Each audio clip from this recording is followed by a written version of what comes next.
좋습니까? 예, 여러분들 점심을 잘 드셔서 졸린 얼굴들인데 우리 원집사님만 땀을 삐질삐질 흘리시고 계시는데요.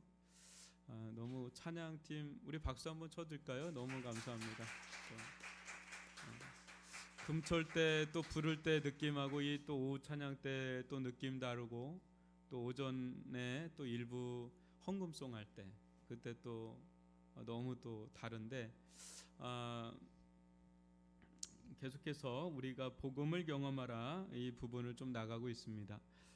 여러분 오늘 복음의 능력 변화편에 대해서 저희가 살펴보고 있는데요. 복음은 능력이 있어요. 어떤 능력이 있냐면 변화시키는 능력이 있죠.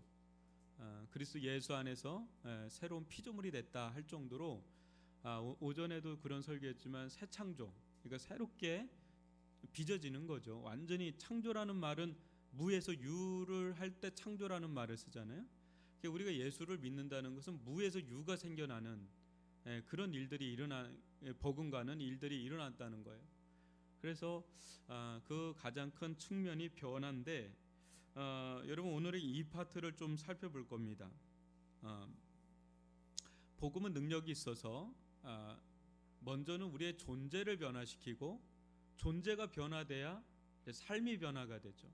여러분들도 그런 경우를 좀 많이 경험할 겁니다. 삶을 변화시키려고 하는데 늘 제자리예요. 삶을 변화시키려고 그러는데 늘 제자리야. 알고 보면 우리 존재 자체가 우리의 내면의 체계 자체가 변하지 않고서는 외적인 삶은 얼마 못 가지 않아서 다시 또 용수철처럼 원상복귀되고 또 원상복귀되고 말을 아무리 바꾸려고 그래도 생각을 아무리 바꾸려고 해도 우리의 삶을 아무리 바꾸려고 해도 그때뿐이라는 거죠. 우리의 이 중심, 이 마음, 우리의 존재 자체가 변화되지 않으면 안 되는데 이 우리의 존재 자체를 변화시키는 강력한 힘이 어디 있냐, 이게 복음에 있다는 겁니다.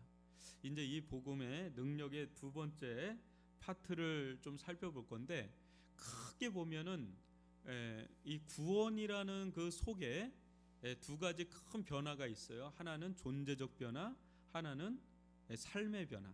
그래서 오늘은 지난주에는 이제 구원에 대한 대략적인 거를 좀 살펴봤다면 오늘부터는 존재의 변화에 대해서 살펴보고 마지막에서는 이제 삶의 변화에 대해서 좀 살펴보도록 하겠습니다. 오늘은 2번에 작은 1번까지 하면 될 것 같은데 여러분 2번을 같이 좀 읽어볼까요? 문제를 한번 읽어보도록 하겠습니다. 시작. 복음이 가져다주는 구원은 한 영혼 안에 거대한 변화를 가져다 줍니다. 이는 가히 우주적 변화라 할 수 있어 보통 재창조의 역사라고 부릅니다. 구원은 우리의 존재 자체를 변화시킵니다. 이 시간 존재의 변화를 다양한 측면에서 다뤄보도록 하겠습니다. 우리가 이제 여러분들이 성경을 읽다 보면 복음서 말고 이제 서신서로 넘어가면 로마서, 갈라디아서, 골로새서, 에베소서 막 읽다 보면 뭔가 계속 뭐가 나오는데 이게 정리가 잘 안 되는 게 있을 거예요. 왜냐하면 로마서에는 이런 부분을 다루고 야고보서에는 이런 부분을 다루고 히브리서에는 이런 부분, 골로새서는 이런 부분, 이게 각자 좀 건드리는 영역이 있다 보니까 그것을 좀 종합할 필요가 좀 있는 거예요. 우리는 그것을 보통 이제 교리라고도 하고 그렇게 부르는데 이렇게 파편적인 거를 종합도 해야 되는 거죠. 그래서 그래야 좀 그림이 그려지는 거예요. 그래서 여러분은 오늘서부터 쭉 나가는 부분은 이 존재적인 변화가 일어났다고 그러는데 그 부분에 대해서 성경은 굉장히 많이 다루고 있어요. 그래서 그거를 좀 카테고리를 정해서 여러분들한테 하나씩 풀어줄 테니까 그것을 여러분들이 좀 영적인 무기로 삼아서 여러분들이 이렇게 잘 체계를 잡으면 도움이 많이 된다. 쉽게 말하면 이런 겁니다. 여러분 이제 어떤 사람이 있다 그러면 그냥 살덩어리만 있으면 어떻게 되겠어요? 그냥 쭉 처지잖아요. 뭐가 있어야 되겠어요? 기본 골격이 있어야 되겠죠. 그래서 이런 것들이 기본 골격이 되는 겁니다. 기본 골격이 잘 잡힌 사람은 거기에 이제 살이 붙고 근육이 붙고 막 해도 아주 그 골격이 잡아주기 때문에, 그래서 이제 영적인 비만이 중요한 게 아니라 골격이 잘 잡히는 게 굉장히 중요하고요. 그것을 또 다르게 말하면 C줄과 날줄이 체계가 잘 잡혀 있어야 된다. C줄과 날줄이 촘촘하게 있으면 어떤 공도 다 당겨요. 근데 그게 느슨하면 뭐 공이 쑥쑥 빠져나가죠.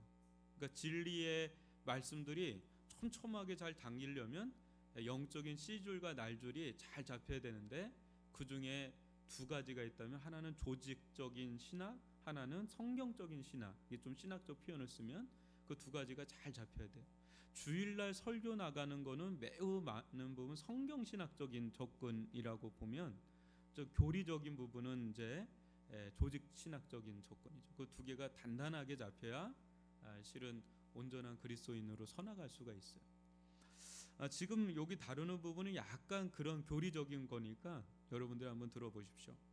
먼저 오늘은 한 작은 1번까지만 좀 살펴보려고 하고 있습니다. 요거 하나 소화하는 것도 상당하게 많은 시간을 요할 수 있기 때문에 요거 하나만 간단하게 나가겠습니다. 복음이 가져다 주는 능력은 구원이라고 하였죠. 근데 이 구원은 모든 신령한 복을 다 받았다 그랬죠. 에베소서에 보면. 그러니까 구원이라는 그 말 속에는 예전에 제가 가게에서 종합 선물 세트 그런 거라고 표현했죠. 그러니까 이거 딱 까면 거기에 막 알사탕에서부터 그게 있어요. 그러니까 구원이라는 건 선물인데, 그 선물을 딱 까면 거기 안에 그냥 예수 믿고 천당 간다 이것만 있는 게 아니라 어마무시한 모든 신령한 복들이 거기에 다 총천연색으로 담겨 있다. 그 하나하나를 이제 우리가 좀 살펴보자 그렇게 얘기를 한 겁니다. 그 중에 이제 우리가 잘 아는 것처럼 있다면 죄와 사망으로부터의 자유예요. 오늘 오전에도 이 부분을 조금 다룬 겁니다. 죄와 사망으로부터의 자유인데, 먼저는 복음은 우리에게 구원을 가져다 주고 구원을 가져온 능력이 있다 그러는데, 그 중에 가장 큰 능력 행사가 뭐냐면 제 삶을 가져다 준다는 거예요. 제 삶. 그래서 골로새서 1장 13절 한번 읽어 보겠습니다. 시작. 그가 우리를 흑암의 권세에서 건져내사 그의 사랑의 아들의 나라로 옮기셨으니 그 아들 안에 우리가 속량 곧 제사함을 얻었도다. 이것도 한번 잘 보세요. 그가 우리를 흑암의 권세에서 건져내사. 여기서 흑암의 권세라는 것은 오늘 오전에도 설교한 것처럼 이 세상 나라예요. 이 세상 나라에서 건져내사 어디로 옮겼다 그래요? 그의 사랑의 아들의 나라로 옮겼다 그러죠. 근데 이게 옮기고 있다, 옮겼다, 옮길 것이다. 다 무슨 형이에요? 시제가 진행형이에요? 과거형이에요? 아니면 미래형이에요? 과거 완료형이라는 거예요. 그러니까 여러분 대부분이 다 완료형이에요. 그러니까 종말의 때 이루어지는 거 외에는 다 예수를 믿는가 동시에 다 끝났다는 거예요. 이게 믿겨지지가 않잖아요. 우린 여전히 흑암의 권세 영향을 받습니까? 안 받습니까? 솔직히 받잖아요. 사랑의 아들의 나라의 영향만 받습니까? 안 그렇잖아요. 그러니까 이게 믿겨지지가 않는 거야. 내가 실존적으로 믿겨지지가 않으니까 누구를 얘기하는 거냐면 아브라함의 예를 자꾸 얘기하는 거. 로마서에서 믿어라는 거예요. 아브라함이 뭔가 돼서 믿은 게 아니라 자기가 전혀 자기 상태는 그런 상태가 아닌데 하나님은 말씀하시잖아요. 근데 아브라함이 그것을 믿었어요. 그때 그것을 의로 여겼다 그런 거예요. 그래서 이 땅에서 그리스도인의 삶의 방식은 철저하게 믿음의 삶의 방식이에요. 그러니까 우리가 뭔가 완전하게 이루어지는 실체가 되는 걸 누리면서 사는 자들이 아니라, 물론 없지는 않습니다. 성령께서 충만하게 역사를 하면 우리는 그걸 실질적으로 누려요. 근데 천상에서 누리는 거에 비하면 그거는 아무것도 아니에요. 그래서 성 베르나르도라고 하는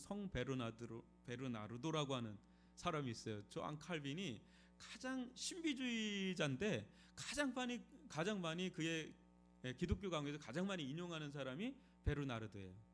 근데 이 사람이 뭐라 그러냐면 이 사람은 신비주의자라 했잖아요. 굉장히 신학이 단단한 신비주의자야. 근데 이 사람이 굉장히 영성가인데 엄청나게 하나님의 사랑을 경험하고 사는 사람입니다. 그런데도 뭐라 그랬냐면 천상에서 누리는 거에 한 방울도 자기가 누리지 못하고 있다. 그런 표현을 써요. 그러니까 이 땅에서의 삶은 믿음이 요청되는 삶이에요. 믿음이 요청돼. 그러니까 이 대목도 우리가 이렇게 보면 흑암의 권세에서 건져내서 하나님 나라로 옮겼다고 그러는데 그거를 막 우리가 완전히 막 경험하면서 살질 못하잖아요. 더더군다나 그 아들 안에서 우리가 속량 곧 제사함을 얻을 것이다. 얻었다. 얻고 있다. 뭡니까? 이미 얻었다. 제사함이 끝났어요? 안 끝났어요? 이미 끝났다. 근데 믿겨져요? 믿겨지지 않죠. 그 믿음이 필요한 겁니다. 그래서 로마서에 보면 오직 의인은 뭐로 산다고요? 믿음으로 산다. 믿음으로 시작해서 믿음으로 끝나는 거예요. From faith to faith. 그러니까 철저하게 믿음이에요. 마틴 루터가 이 비밀을 깨닫기 전까지는 그는 고행을 했던 사람이에요. 이제 금욕주의자였단 말이에요. 근데 믿음에 대해서 눈 뜨는 순간에 존 웨슬레도 믿음의 세계에 대해서 눈 뜨는 순간에 그의 신앙이 완전히 뒤바뀌는 거예요. 여러분 복음은 어떤 삶이라고요? 믿음의 삶이에요. 그 믿음의 비밀에 대해서 깨달아야 돼요. 믿음의 비밀에 대해서 깨닫지 못하면 자꾸 우리 힘으로 하는 거예요. 자꾸 이게 믿음이 더 앞서고 행위가 그 뒤에 가야 되는데 믿음이 빠지면 자꾸 행위로 간다든지 막 그러는 거예요. 그래서 믿음에 대해서 여러분들이 계속 생각을 해야 됩니다. 믿음. 근데 이것도 마찬가지예요. 그리고 요한일서 1장 9절도 한번 읽어보죠. 시작.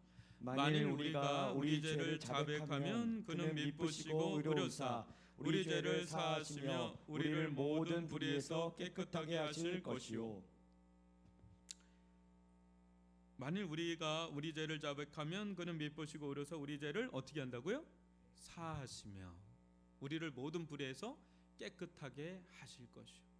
여러분 우리 인생 가운데 가장 무거운 짐이 뭔지 아세요?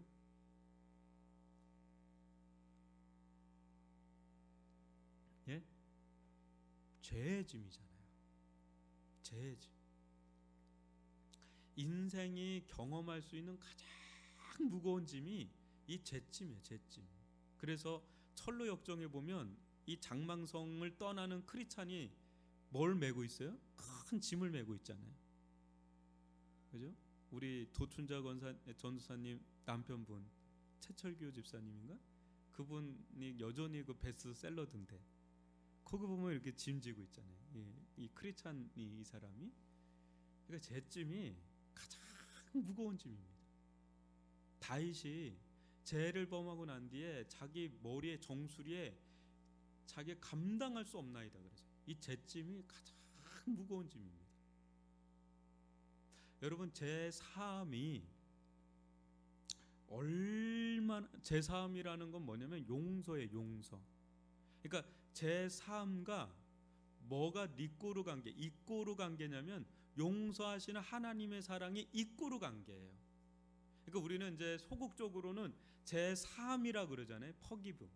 그러니까 하나님의 우리의 죄를 이제 제사함을 받았다 이렇게 얘기하는데 적극적인 표현, 제사함의 적극적인 표현이 뭐냐면 하나님의 용서하시는 사랑을 경험하는 거예요. 그러니까 내가 제사함을 경험했다라는 것은 다른 말로 뭐를 경험한다는 거예요? 하나님의 용서하시는 사랑을 경험하는 거예요. 그러니까 밋밋할 수가 없어요. 여러분 사랑은 밋밋한 단어가 아니잖아요. 사랑은 뜨거운 감정의 언어예요. 아주 열렬한 감정의 언어예요. 그래서 예수님으로부터 제사함을 받잖아요. 그거는 하나님과의 용서의 사랑을 경험하는 거니까 이거는 하늘을 날아가는 경험이죠. 여러분들 가운데 그 은혜의 체험이 아마 있을 거예요. 지금도 그 불씨가 있어서 계속해서 이제 타오르는데 옛날에 내가 처음 경험할 때처럼 막 불타오르지는 않아도 아마 여러분들 안에 이 은혜의 불씨가 있을 겁니다. 그런데 여러분 한번 잘 생각해 보세요. 누군가 관계가 틀어져 본 적 있나요? 말은 안 해도 그게 어마무시한 스트레스예요. 누구하고 한번 관계 한번 틀어져 보세요. 그거는 그냥 다윗이 그러잖아요. 뼈가 말라간다고. 네. 그렇게 고통이에요. 그게. 그런데 어느 날 사람이라고 치면 어느 날 그 사람하고 화해가 된 거예요.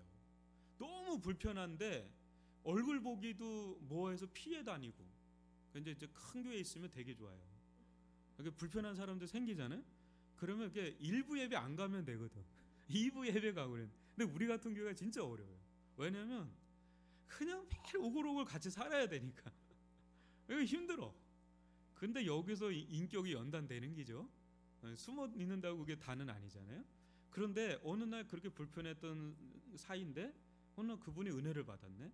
그때 딱 오더니 누구누구 집사님, 누구누구 권사님, 내가 몰랐는데 오늘 기도하다가 또 좀 찬양하다가 말씀 듣다가 내가 참 그동안 참 제가 교만했어요. 제가 너무 좀 심했습니다 하면서 막 먼저 하에 제스처 이렇게 손을 딱 내밀면 그때 나도 손을 내미는데 응어리가 확 풀리는데 그거보다 하늘을 날아갈 것 같은 기쁨이 없어요.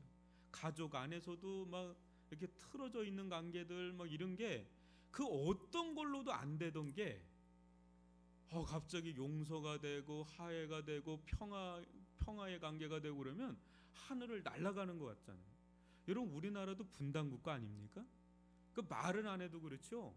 우리 이 남과 북에 이 무거운 이게 짐이 있는 거예요. 이게 다 하도 이렇게 살아서 그냥 무감각한 거지. 근데 만약에 북한과 우리가 진짜 하나가 돼가지고 막 진짜 복음으로 인간적인 게 아니라 복음으로 막 통일이 돼서 막 그렇게 돼봐요. 그러면 뭐 할렐루야야. 이렇게 할렐루야도 없어요. 관계가 열린다는 거는요 어마무시한 축복이잖아요. 엄청난 축복 아닙니까? 그죠? 근데 이게 사람과의 관계도 그런데 하나님과의 이 불화의 관계가 돼 있다고 생각을 해보세요. 그러면 일단 하나님으로부터 오는 모든 좋은 게 다 차단이 돼요. 하나님의 은혜도 무감각해지고 하나님의 사랑도 그냥 들리기는 들리는데 그게 나한테 다가오지가 않는 사람. 하나님의 동행하심, 하나님의 함께하심, 하나님의 역사하심 그런 것들이 다 알긴 아는데 내 마음에 아무 감흥이 없어. 왜? 관계가 끊겼으니까. 죄가 꽉 차 있어봐요. 기도해도 안 돼. 말씀을 들어도 안 돼. 왜? 하나님과 관계가 끊어져 버렸으니까. 근데 어느 날 막 회개하는 마음이 들면서 눈물 콧물하는데 내 과거에 했던 말들, 행동들 또 하나님을 향했던 마음들이 막 제가 막 생각이 나기 시작하는데 이게 뭐 감당할 수가 없는 거야요. 그러는 가운데 막 회개가 터지고 막 울며 불며 하나님 저를 불쌍히 여겨달라고 사랑해달라고 긍휼히 달라고 막 기도하는데 그분이 이제 손을 이제 탁 잡고 있는 거잖아요. 그분이 그거를 열어주면 열리는 거고 닫으면 안 되는데 우리가 할 수 있는 건 그냥 긍휼을 구할 밖에 없어요. 세리처럼 가슴 치며 나는 감히 하늘 우러러 쳐다볼 수도 없습니다. 저는 죄인으로서이다 막 이렇게 하고 그러는데 어느 날 하늘 문이 열리면서 하나님께서 용서의 사랑을 막 부어주시는데 그때 비로소 영혼의 깊은 안식이 찾아오고 평안이 임하고 기쁨이 임하는데 이건 뭐 날아갈 것 같은 거죠. 영원히 그렇게 가벼울 수밖에 없는 거예요. 그때 이 제사함이 가져다주는 능력이 가장 큰 능력인 걸 알게 돼요. 그 전까지는 교회 생활합니다. 그냥 밋밋하게 그냥 주일날 오고 또 가고 뭐 찬양하면 찬양도 하고 뭐 이렇게 보면 하는데 이게 밋밋한 거예요. 그냥 1년이 2년 같고 작년이 올해 같고 올해가 내년 같고 아니 이게 신앙인가 두껍게 살아야 되는데 열렬하게 살아야 되는데 이게 어느 순간에 다 다운돼 있는 거예요. 왜 그래요? 그 용서의 사랑을 내가 현재적으로 못 느끼니까. 여러분 그러면서 느끼는 게 뭐냐면 제 사함이 가장 큰 은혜예요. 여러분 제 사함이 일어나잖아요. 제 용서를 경험하잖아요. 다 끝나는 거예요. 문제는 다 끝나요. 거기서 다 끝나. 왜? 하나님과 화평의 관계가 활짝 열렸는데 문제될 게 전혀 없어요.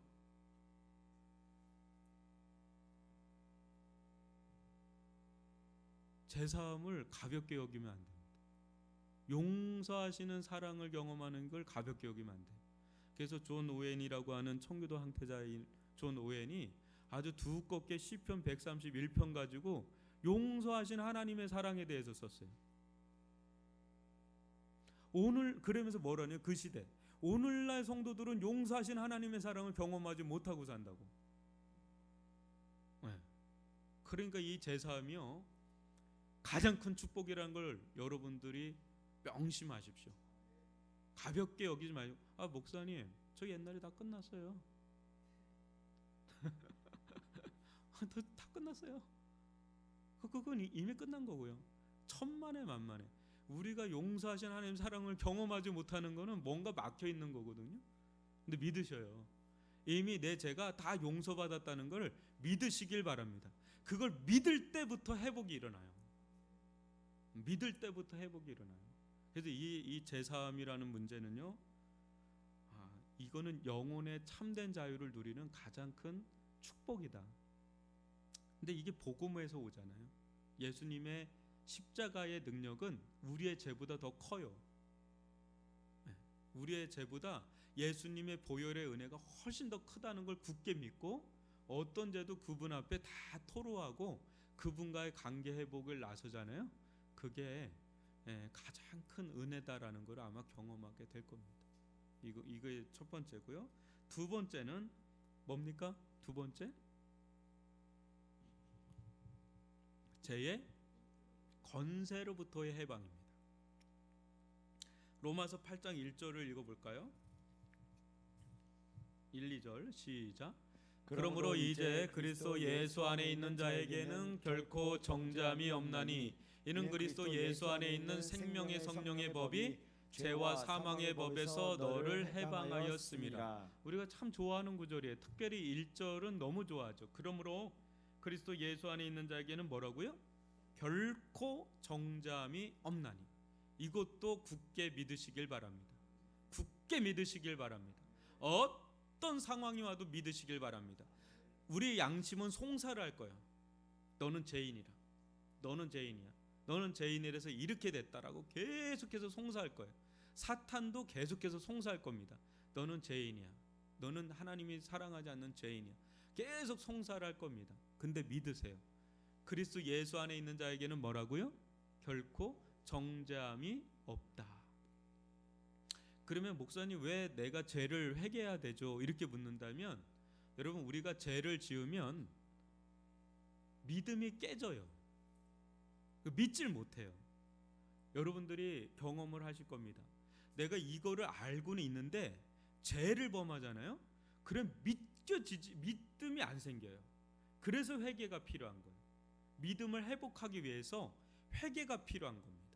이걸 믿으셔야 되는데, 두 번째 2절에 보면 좀 특이한 게 나옵니다. 그리스도 예수 안에 있는 생명의 성령의 법이라고 나오죠. 그리고 죄와 사망의 법이 나옵니다. 이게 예수를 믿으면 우리의 내면에, 우리의 영혼 안에 새로운 영적 원리가 생겨요. 그 영적인 원리가 뭐냐면 생명의 성령의 법입니다. 이거를 좀 다르게 얘기하면 은혜의 법이라고 하는 거예요. 은혜의 법. 그 은혜의 법이 죄와 사망의 법에서 너를 어떻게 했다 그래요? 해방했다 그러죠. 그럼 죄와 사망의 법이 뭐냐? 얘기하면 절대적인 죄의 세력을 말합니다. 절대적인 죄의 세력. 여러분 신자 안에는 죄가 있습니까? 없습니까? 죄가 여전히 있어요? 없어요? 죄의 법이 있어요? 없어요? 있죠. 아무리 예수님을 믿어도 우리가 완전하게 죄가 없는 그런 상태냐? 아니라는 거죠. 우리 안에 죄가 있어요. 그런데 불신자에게 있는 죄의 세력과 신자 안에 있는 죄의 세력이 다르다는 거예요. 불신자에게 있는 죄의 세력은 절대적 죄의 세력이라고 한다면, 신자 안에 있는 죄의 세력은 상대적 죄의 세력이에요. 쉽게 표현을 해볼게요. 일제 시대 때 우리가 해방을 맞이했어요. 근데 지금 저 시골에 그 해방됐다라는, 그러니까 천황의 패배 선언을 못 들은 시골에 있는 사람들은 여전히 어떻게 살까요? 내가 식민지 백성 일본의 치하하에 있다라고 생각을 하고 살겠죠. 그러니까 절대적인 면에서는 대한민국은 완전히 일본으로부터 해방된 건데, 상대적으로 그게 아직 미치지 못한 지역이 있어요, 없어요? 있죠. 6.25 시대로 넘어갈까요? 제가 산청에 가니까 거기 있는 집사님이 얘기를 해요. 목사님, 저게 마지막 빨치산인데, 마지막 그 사람들 뭐라 그러죠? 거기 안에서 살던 사람들, 남북 그런 사람들이 마지막 있었던 데가 저기 있습니다. 그래요. 그래서 그 북한 군이 이 남한 여자하고 결혼해서 그 남자만 올라갔는데 결국 그 여자도 남편 따라서 올라갔다고, 저기가 마지막 거기라고 하면서 얘기를 해주는 장면을 제가 들었는데, 거기 있는 사람들은요, 이미 38선이 그어지고 대한민국의 합법적인 정부가 딱 세워졌는데도 여전히 자기들은 꿈꾸는 거예요. 이 대한민국을 적화 통일하겠다고 하는 그 공산주의 정권을 세우겠다고 하는 그런 생각 속에 사는 겁니다. 근데 그게 굉장히 약하죠. 상대적으로 절대적이지 않죠. 왜냐면 절대적인 건 그냥 자유민주주의 대한민국 정부가 세워진 거죠. 그게 절대적인 거예요. 이 세력이. 근데 상대적으로 그런 게 있는 거예요.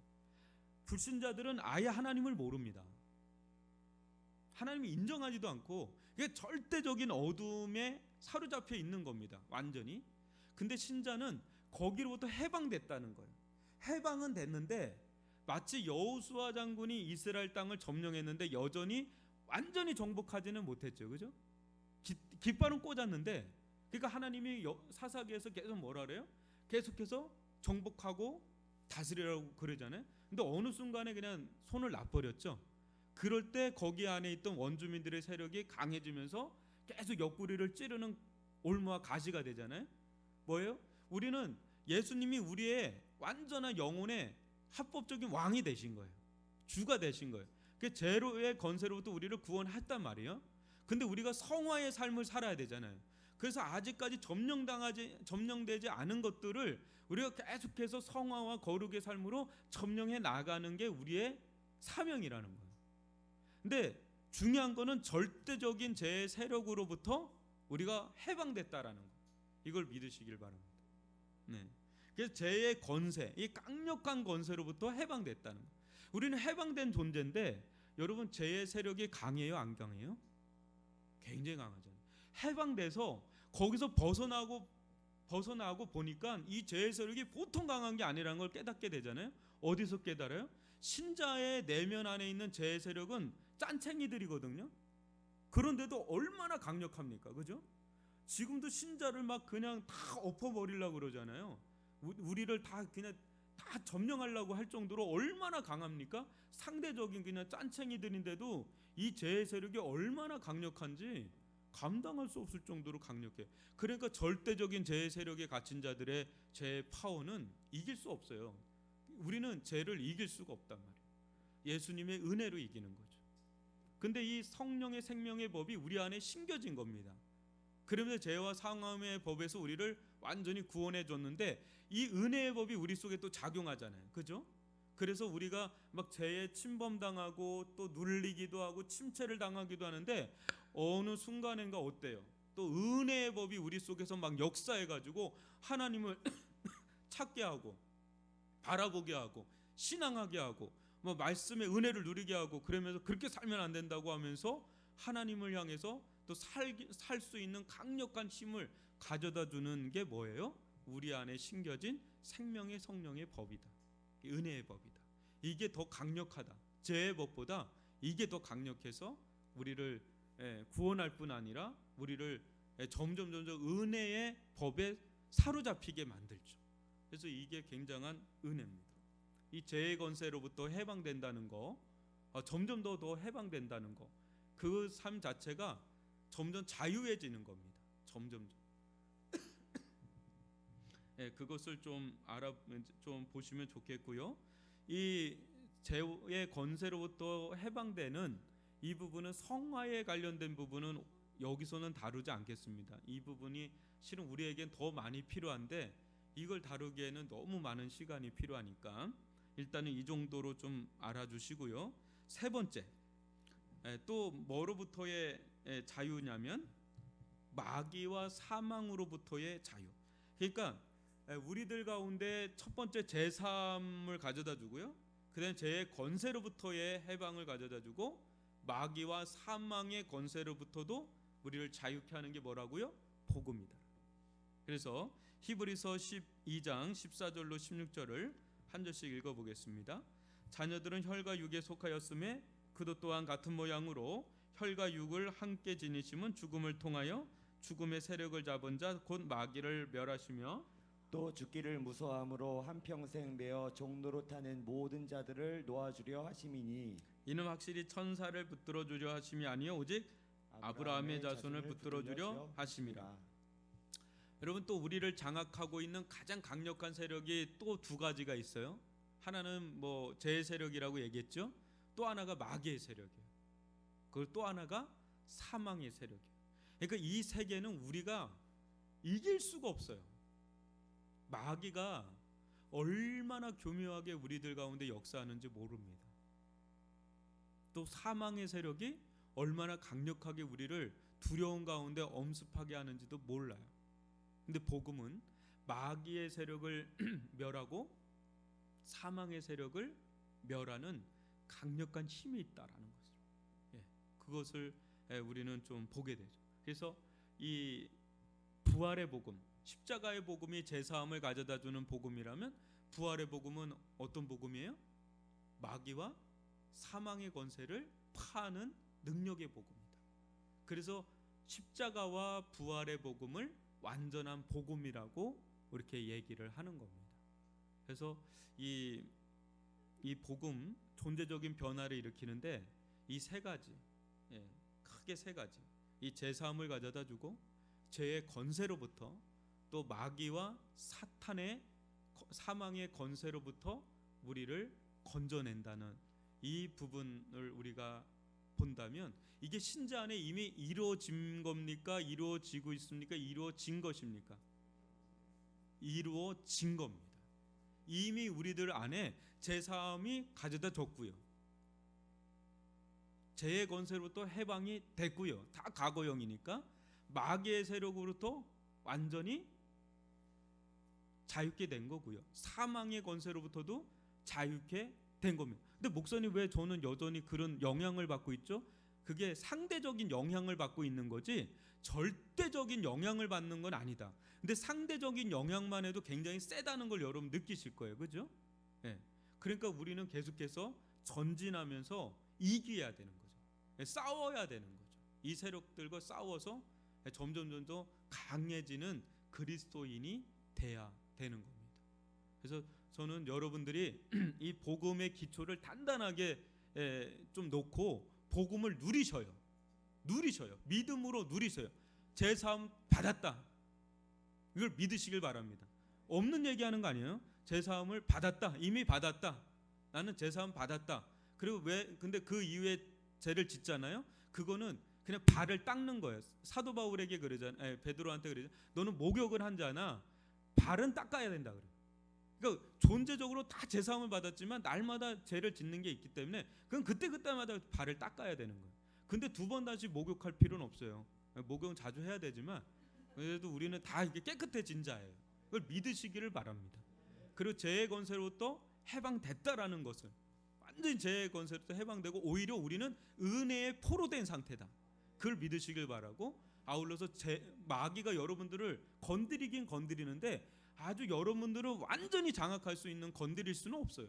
왜냐 그 안에 성령이 있기 때문에 그걸 믿으시길 바라고 사망의 권세도 여러분 끊겼어요. 왜? 여러분들 안에 이미 예수의 생명 하나님의 생명이 씨처럼 있어요 없어요? 있어요. 근데 씨야 아주 이렇게 만개되진 않았어요. 만개는 주님 오실 때 만개되는 거예요. 그런 여전히 장미 씨도 장미잖아요. 수박 씨도 수박이잖아요. 그죠? 우리 안에 하나님의 생명의 씨가 있다. 그게 만개되는 거는 이제 종말 때 이루어지는 건데 우리 안에 여전히 하나님의 생명이 있다. 그러니까 사망의 권세로부터 완전히 해방됐다는 걸 믿으시길 바랍니다. 이걸 믿고 누리시는 성도들, 그게 복음을 누리는 겁니다. 그런 은혜를 누릴 수 있기를 바랍니다. 네, 기도하겠습니다.